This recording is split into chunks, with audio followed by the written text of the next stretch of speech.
The objective of quality engineering is what we are going to talk in this video. So welcome everyone. Introductions. We will talk about the quality engineering objectives. Systematic reductions in the variability. Variability is a measure of sigma, a standard deviation.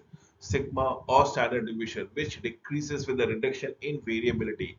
So if you can reduce those standard deviation, you are adhering to a particular quality. So variations can be reduced by application of statistical techniques such as multiple variation analysis or ANOVA analysis of variances, design of experiment or DOE, and Taguchi method. Quality engineering history. We are talking about acceptance sampling, statistical process control (SPC). We're talking about company-wide control, that is CWQC. And then we have got TQC or total quality control. Six Sigma or design of experiments, this DOE, the Taguchi method. We are all interested in lean manufacturing. Lean is production practice that considers the expenditure of resources or for any goal other than the creation of the values for the end customer to be wasteful and thus target for elimination. Pokayok, developed by Japanese manufacturing engineer named Shingio Shingo, who developed this concepts of Pokayok, pronounced as Pokayok, meaning avoid. Yokiri, inadvertent errors, as in Poka is concerned. So any silly mistake, avoid. If you can do around it, can we standardize those things? So process control, what are we looking into? If we look into it, the sigma, this is three degrees sigma and 3 degrees sigma out here, 3 degree positive and 3 degree negative, which is acceptance. Now, if we can make it much from 3 to 2 or 2.5 or 1, 1.5 or 0, so you get an acceptance sampling where the process becomes taller and taller. So what are we looking into? The methodology and techniques. The acceptance sampling is 3 degree out here, 3 sigma out here, 3 sigma out here. SPC, statistical process control or statistical quality control, can we reduce that thing? Then we've got total quality management or total quality control altogether, or company wide control, quality control. How are we reducing it to 2 degree this side, 2 degree this side? Probably 1.5 degree is Six Sigma DOE or Taguchi method, and the lean method can be same thing as skewed as possible. Manufacturing process, there are only two groups of causes of variation, the chance causes and the assignable causes. Chance causes produces random variation, which are inherent, stable sources of variation. Assignable causes that can be detected and eliminated to help improve the process thereby. We talk about manufacturing process is determined by measuring the output of the process. In quality control, the process is examined to determine whether or not the product conforms the design specification. Usually nominal sizes and tolerance is what we are talking about it. Accuracy is reflected in your name. The average of all your shots. Precision reflects the repeatability of the process. Process capacity quantifies the inherent accuracy in precision. We're talking about objective. Root out problem that can cause defective products during productions and designing the process to prevent the problem. So yes, we are talking about accuracy. Yes, we are talking about precision. Yes, we are talking about process capacity. But the only object is rooting out problem or designing a process which eliminates the problem in the first place. So let us understand what is accuracy and what is perception. See, this graph will be able to tell me everything.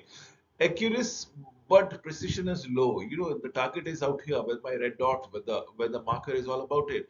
But when you hit, you probably hit on the outskirt. So the accuracy is quite high, but the precision is very low. But what happens when the precision is also low and accuracy is also low? You get skewed somewhere down the corner, right? You see the number of hits that you hit bullets, probably not good. And when the precision is very high, but the accuracy is missing. So the target is out here, but you keep on hitting on this side, or you can hitting on this side or in this side. So precision is very high, but then accuracy is missing. Can we take this precision to the accurate level? And that is what, when both accurate and precise. So the concept of accuracy, aim, and precision repeatability are shown in the four target outcomes that I've just described. Accuracy refers to the ability to process to hit the true values nominal on the average, while precision is the measure of the inherent variability of the process thereby. And that is what is very important. Determinant, the nature of process, refers to both variability for inherent uniformity and accuracy, or the aim of the process. Example, the assignable causes of variation in process. Multiple machines, multiple 1, 2, 3, 4, 5, 6, and n numbers of the same component, operator, blunders, defective material, progressive waves and tools. Sources of inherent variable. Now, let me give you some sources of inherent variable in the process. Variation in the material properties, operator variability, vibrations and chatter. These kind of variation displays on a random nature and often cannot be eliminated. You might have make silly mistake, or the raw material can changes from one phases to another phases. You may have a different quality of ingredients, input ingredients, let's say in one a particular month, and you have a different quality of ingredients, input ingredients in the next month, or should I say in one batch and the next batch. So outcomes becomes a little deviations from here and there, despite everything being standard. In quality control terms, these variation are called chance causes. Making the studies by traditional method, production studies, the objectives of PC study is to study, determine the inherent nature of process as compared to the desired specification. The output of the process must be examined under normal condition. The inputs, the material, the setup, the cycle time, the temperature, pressure, operator, everything is fixed and standardized. The process is allowed to run without tinkering or adjusting, while outputs is documented, including time, source, and other production thereby. So, what are we looking as far as traditional methods are concerned? We're talking about histograms, we're talking about the run chart to understand what is my mean and what are my standard deviation of the distribution. This is what we are looking.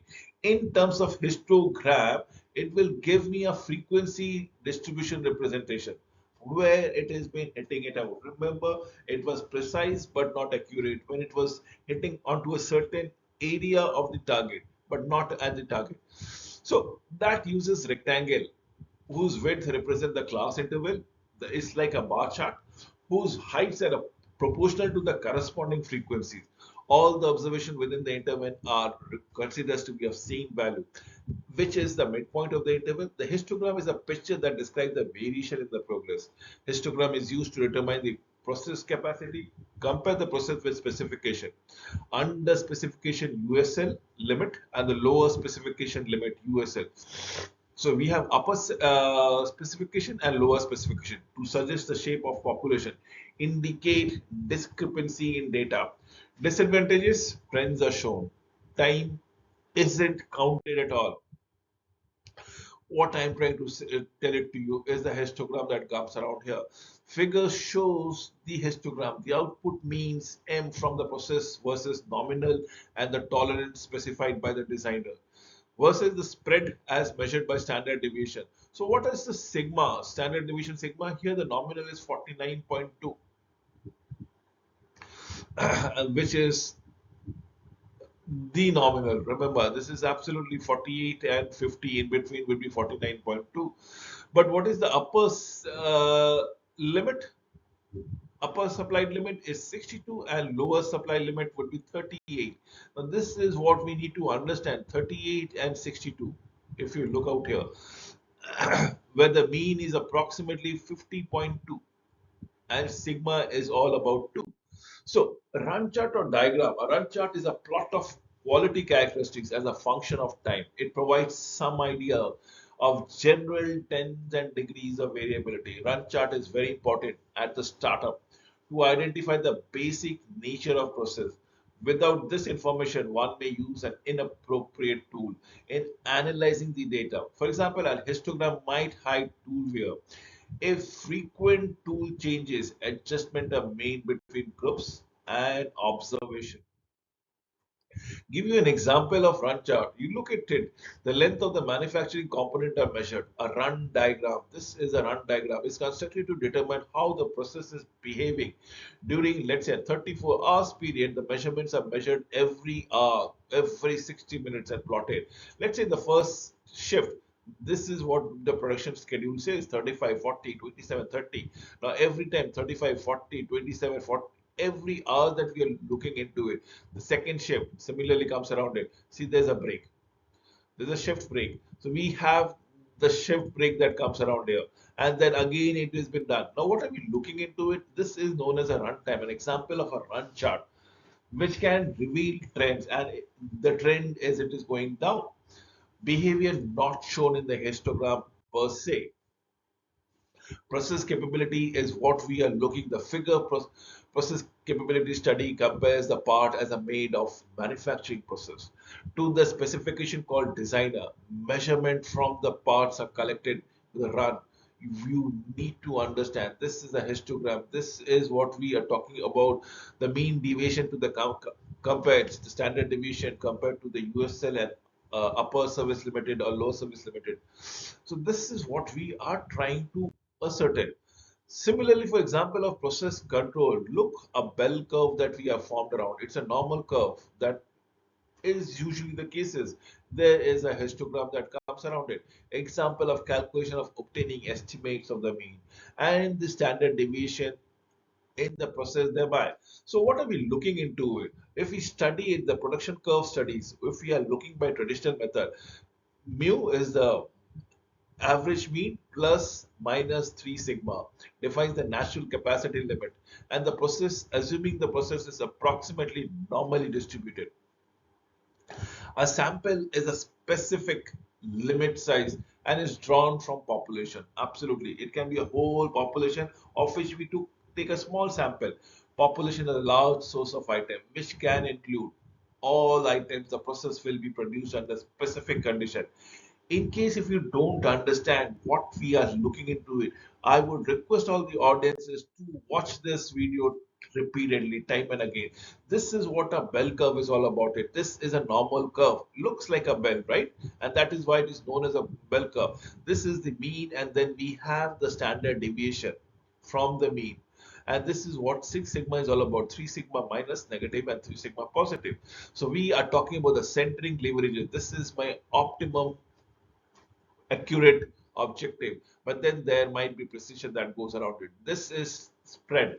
So now the normal or the bell curve with the areas within 1 sigma, 2 sigma, 3 sigma for a normal distribution of 68.26% of the observation will fall within the first sigma from the mean, and 99.73 will fall within the 3 sigmas parameters from the mean thereby. The common distribution, the common probability distributions, if you look into it, describes the output of a manufacturing process, the bell curve, the exponential curve, the well the Poisson curve, and the binomial curve. It goes, it improves over a period of time, and so does it. So process capability indexes, what are we looking at as the most popular production curve indexes? Indicates if the process has been ability to meet this specification. The process capacity index is computed as the tolerance of the machine or the equipment by the Six Sigma. So how much variation it tells. If it is coming within 99.67 within the accepted qualities of the accurate objective, we say the tolerance level is good. But in case it is going less than 99.67, let's say 95, 92, 90, 89, the tolerance level is not up to the mark.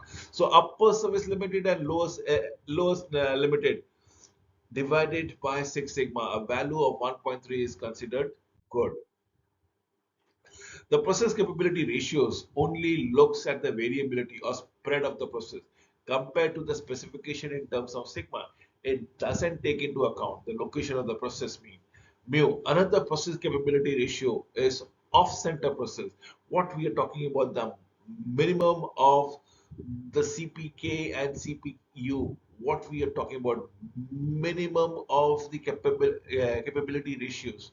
How do we go at capability ratios at the upper limit, capability ratios of the minimum limit, and how do we calculate it? This is the formula. That's the minimum. The capability process of the upper limit is the upper service limited minus the average mu divided by 3 sigma, and the lower limit is similarly for average minus the lower service limited divided by the 3 sigma. So we have an output shift, and if we look into it, this is a normal curve everywhere, but the output process is shifting towards the upper service limited upper curve, and that is what we is desired. So which changes the capability process ratio but not the capability process ratio altogether. We are trying to shift it out from 2 to see what is happening. The capability is from 2 to 2, then it becomes 1.5, then it becomes 1, then it becomes 0, and we are working beyond the capacity every now and then. The upper service limited increases, the lower service limited somewhat down the corner diminishes altogether, and that is what we are looking into. This is a normal curve. Probably is get shifted, and here comes everything. This is what is a desire. The following 5 cases are covered. Probably what are it? Where 6 sigma is less than the upper service limited minus the lower service limited, or the capability process is more than 1. Similarly, for 6 sigma is less than the total desired from the upper limit and the lower limit, the process has shifted. When 6 sigma is more or less with the same limit of differences of the upper limit and the lower limit, the capability productions would be is equal to 1. And if it is becomes more than that 6 sigma, then the capability process is goes less than 1. The mean and the variability of the process have both changed. If the process capability is in the order of 2 by 3 or 3 by 4, 2 by 3 is 0.66, 3 by 4 is 0.74 of the design tolerance, there's a high probability the process will produce all good parts over a longer period of time. This is what we are talking about, the 5 different scenarios of process output versus the designer specification of the minimal 50 and the upper and this lower specification limit of 65 and 38 respectively, and that is what we are talking about. The process is capable with 6 sigmas, which is less than the upper specification limit and the lower specification limit. Approximately, very good. The process is capable but has drifted off from the center. Corrective actions needs to be taken process altogether. This is what we are trying to do around. The process is just barely capable. The machine is just about it. Nothing great. If probably you should be avoiding such thing where the upper specification limit and minus the lowest specification limit, it is more or less is equal to 6 sigma. It is stable centered, but the variability should has to be decreased. The process is centered and is not capable when it exceeds the variability of 6 sigma. When 6 sigma becomes more than the upper specification, the difference between upper specification limit and the lower specification limit. What happens if it's shifted and increased? Multiple causes are likely to happen. This is what we are looking into it. Capability index has shifted altogether, and there might be reasons. You need to take corrective actions out here. That is what the upper specification limit is all about it. With this, I come to an end of this presentation. Thank you for watching this video. Requesting all of you to repeat it slowly. This video, see it once, twice, thrice, and with pauses to understand what we have been discussing around here. Thank you for watching it.